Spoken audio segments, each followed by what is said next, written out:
China staged live fire drills around Taiwan on Monday. Beijing deployed troops, warships, fighter jets, and artillery for its Justice Mission 2025 exercises. The country's military said it had concentrated forces to the north and southwest of the Taiwan Strait and carried out live firing and simulated strikes on land and maritime targets. It added that the drills would continue on Tuesday and include exercises to blockade the island's main ports and encircle it. The exercises began 11 days after the U.S. announced $11.1 billion in arms sales to Taiwan, the largest ever weapons package for the island. They marked China's sixth major round of war games since 2022, when then U.S. House Speaker Nancy Pelosi visited the island. It also follows sharper rhetoric from Beijing after Japanese Prime Minister Sanae Takaichi warned that a Chinese attack on Taiwan could prompt a military response from Tokyo. Taiwan's government condemned the exercises. Presidential Office spokesperson Karen Kuo said the drills threaten security in the region. Maintaining peace and stability in the Taiwan Strait and the Indo-Pacific is a high consensus of the international community. The Chinese People's Liberation Army conducting targeted military exercises around our country not only brutally undermines the current state of security and stability in the Taiwan Strait and the Indo-Pacific region, but is also an open challenge to international law and international order. Our country expresses strong condemnation of the Chinese authorities disregarding international norms and using military activities and means to threaten neighboring countries. Taiwan's defense ministry said its military was on high alert and poised to carry out rapid response exercises. Those exercises are designed to move troops swiftly in case China suddenly turns one of its drills around the island into an attack. This Taipei resident appeared unfazed by China's military exercises. I think these drills are just meant to scare us, to intimidate us. Similar drills have happened before. As ordinary citizens, I think all we can do is take care of ourselves, do our jobs well, and live our lives well. Taiwan rejects China's claimed sovereignty, maintaining that only its people can decide the island's future. Se invadir é caro, cercar acaba virando caminho barato. Porque cerco é uma guerra sem desembarque.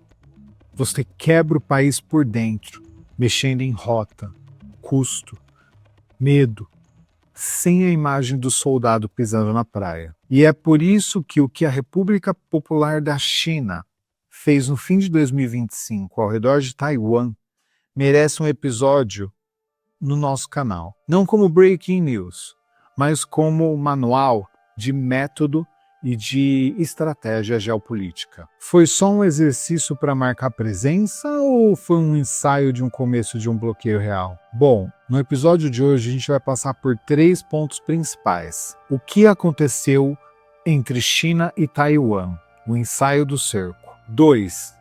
Onde isso acontece no mapa? As portas do Pacífico. E 3. Por que Taiwan é o prêmio? Qual a história por trás disso? A democracia na ilha e o seu poder maior, que é a sua capacidade de produção de semicondutores.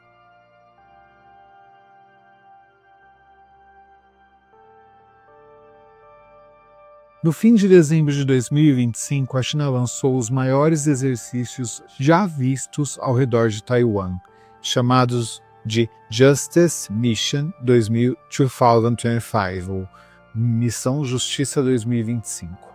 O Exército da Libertação Popular, o ELP, disse que mobilizou tropas, navios, caças e artilharia para cercar a ilha e fazer live fire, ou seja, com fogo livre, e simular ataques e bloqueio a portos de Taiwan. As armadas chinesas dispararam foguetes nos arredores de Taiwan durante o segundo dia de exercícios militares que ensaiam um eventual bloqueio de Taiwan. Batizados de Missão de Justiça 2025, os exercícios começaram 11 dias depois que os Estados Unidos anunciaram um pacote de armas recorde de mais de 11 bilhões de dólares para Taiwan. O analista internacional Américo Martins tem os detalhes. A China realizou grandes exercícios militares nesta terça-feira ao redor da ilha de Taiwan. Os chineses enviaram para a região dezenas de embarcações militares, centenas de aviões da Força Aérea Chinesa e chegaram a utilizar inclusive embarcações anfíbias, submarinos e simular ataques contra a ilha a partir do próprio território chinês. Num determinado momento, os chineses ensaiaram um bloqueio total da ilha de Taiwan, inclusive atirando com munição de verdade contra as águas territoriais da ilha. Esses foram os maiores exercícios militares que os chineses já fizeram em Taiwan e também aqueles que chegaram mais perto da ilha. Os representantes de Taiwan reclamaram da postura chinesa e disseram que estão sendo ameaçados militarmente. Por que a China está fazendo essas ações neste momento? Porque o presidente chinês Xi Jinping ficou irritadíssimo com dois movimentos que foram feitos recentemente por outros países. O Japão, por exemplo, o novo governo japonês, declarou que iria ajudar militarmente Taiwan em caso de um conflito com a China. E o governo dos Estados Unidos acabou de fechar um pacote para a venda de mais armamentos para a defesa de Taiwan. Um contrato bilionário de mais de 11 bilhões de dólares, o maior da história entre Estados Unidos e Taiwan. O presidente Xi Jinping considera esse tipo de ação como uma provocação e uma intromissão de outros países nos assuntos internos da China. Por isso, ele determinou esses enormes exercícios. E os chineses estão tentando dar dois grandes sinais para o mundo. Em primeiro lugar, para os governantes de outros países, tentando dizer: não se metam, não se intrometam em assuntos da China. E também uma outra ameaça, um sinal claríssimo, tanto para o governo de Taiwan como para a sua população, mostrando que a China tem sim músculo militar para eventualmente anexar a ilha, como deseja o Partido Comunista Chinês. De Londres, Américo Martins. Taiwan respondeu colocando forças em alerta e descreveu aquilo como um ensaio de isolamento. Não é só mostrar a bandeira, mas é treinar como cortar Taiwan de apoio externo num cenário de crise. E tem uma camada urbana.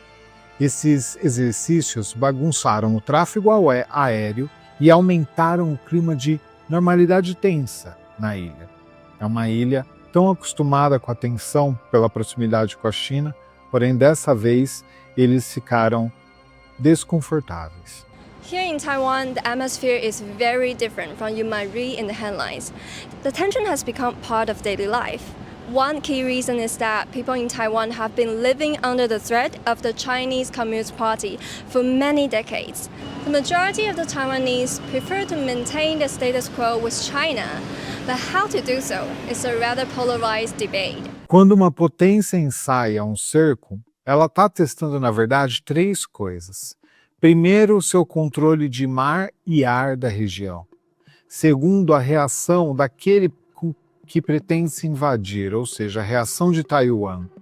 E o terceiro ponto é qual é a reação do mundo, caso a China acabe fazendo efetivamente uma invasão. E aqui entra um paralelo com o nosso episódio Estados Unidos e Venezuela, porém tomando alguns cuidados, tá?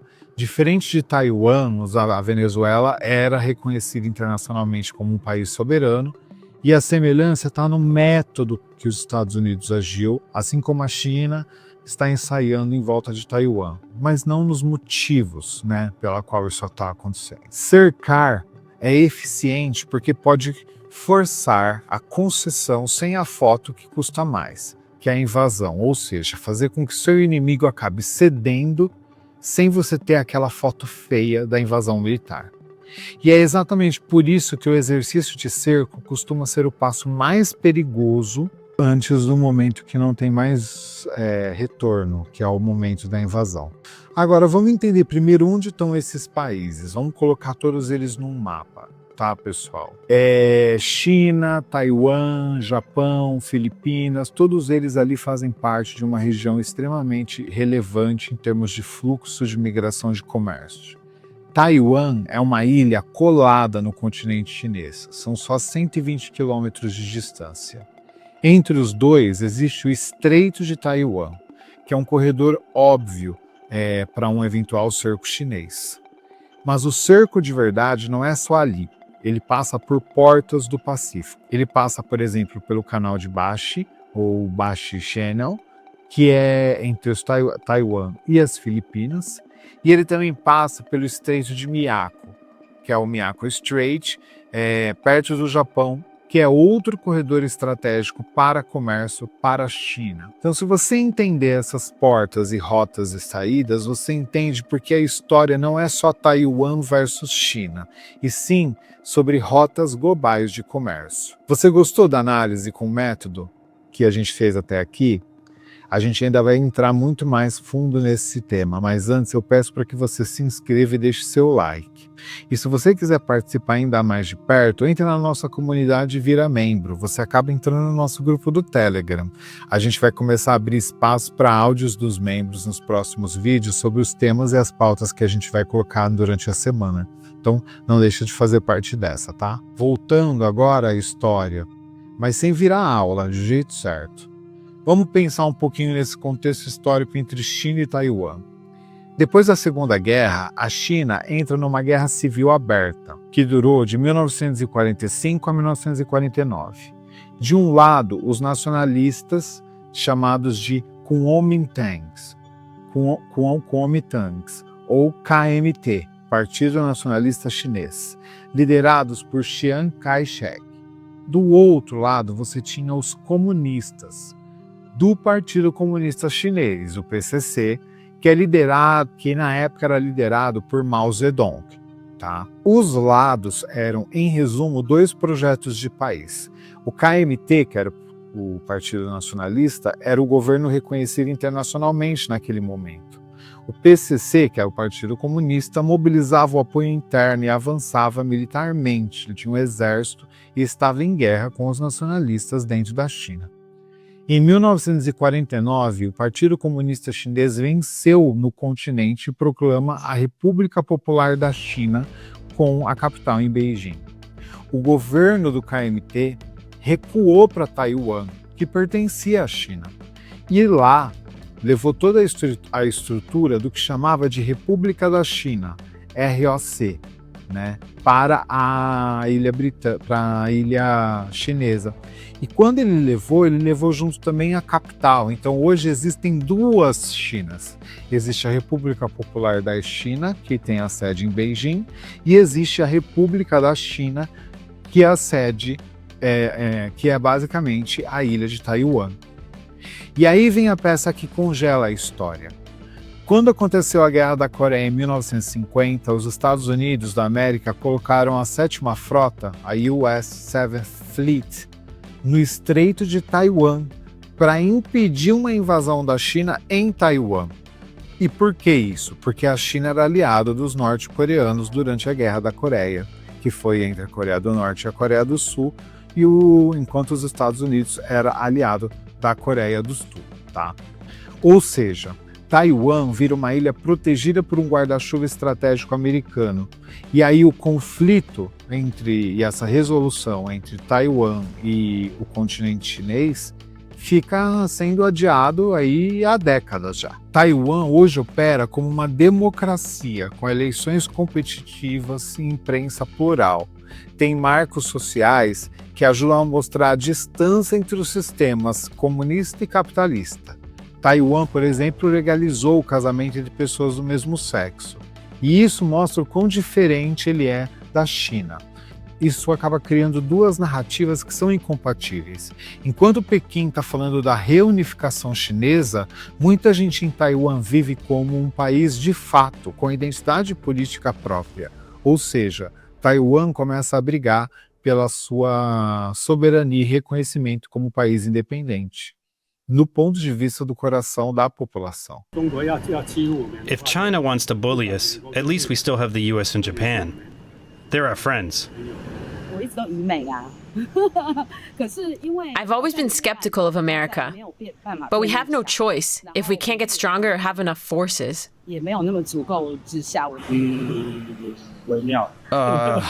It's tricky. We should have a friendly relationship with both of them. It's always been like this. Ever since the founding of the country, we've been caught up in this drama. But one thing is clear for many Taiwanese: Taiwan's voice is usually drowned out. Amid a US-China rivalry, many feel that Taiwan is only a pawn in the game. And no matter what comes next, the island should have the right and autonomy to decide its own fate. A empresa-chave por trás disso é a TSMC, que é a Taiwan Semiconductor Manufacturing Company, que é a companhia de manufatura de semicondutores de Taiwan. E presta atenção, tá? Que o TSMC não é uma fábrica de chip qualquer, ela é uma foundry, ou seja, uma semiconductor foundry, é uma fábrica sob contrato, ela faz coisas sob demanda. Ela fabrica chips para várias marcas do mundo, como se fosse uma gráfica global, só que imprimindo circuitos em silício.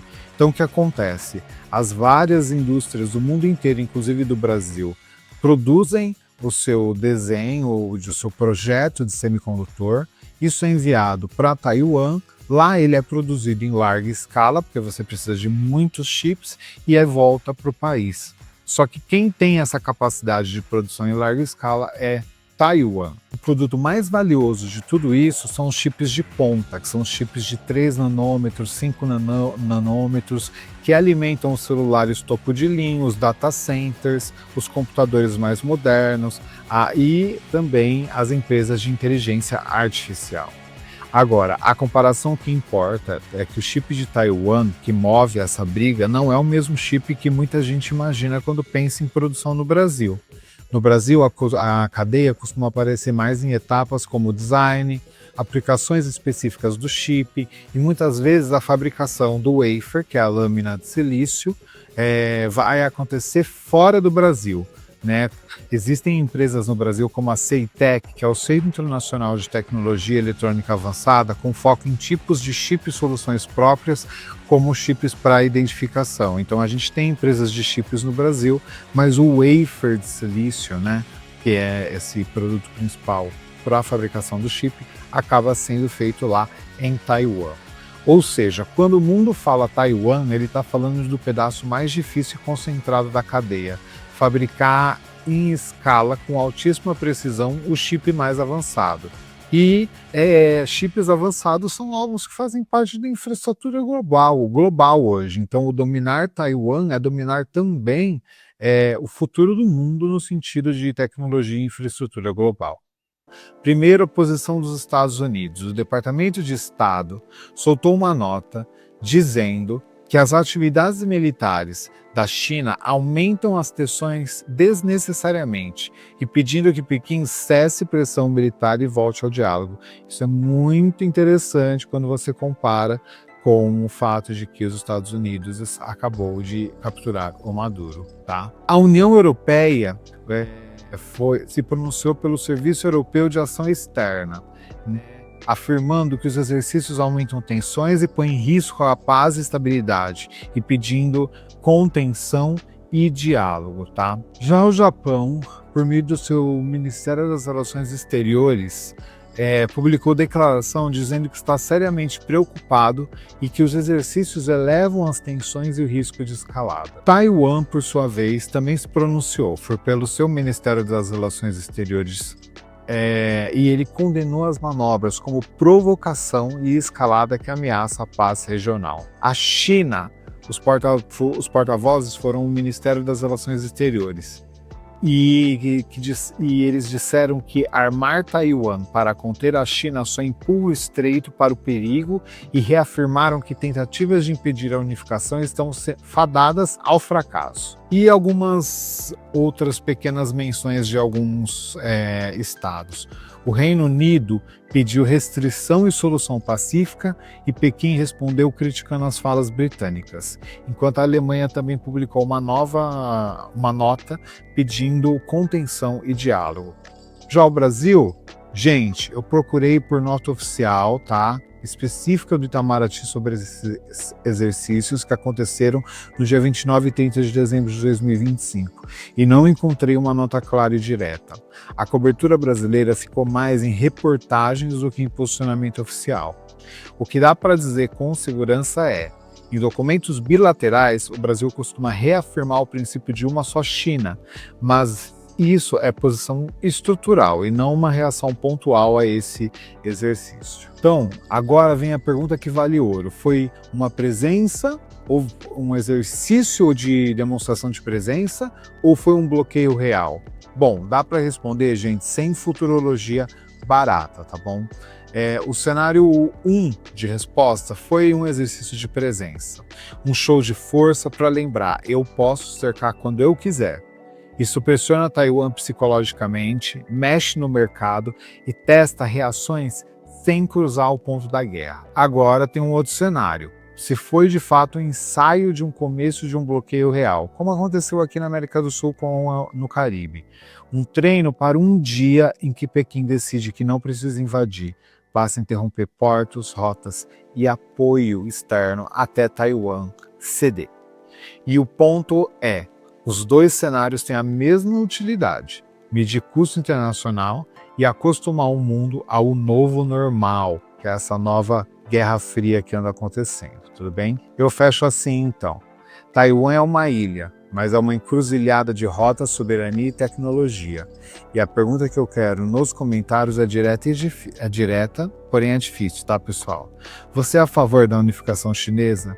E em quais condições? Com democracia e autonomia real, que é o formato de Taiwan, ou com unificação pela força, que é o que demonstra a China? Se inscreve no canal, deixa seu like, não deixa de me deixar a resposta aqui da pergunta que eu acabei de fazer, tá? E a gente se encontra aí num próximo vídeo. Um beijo.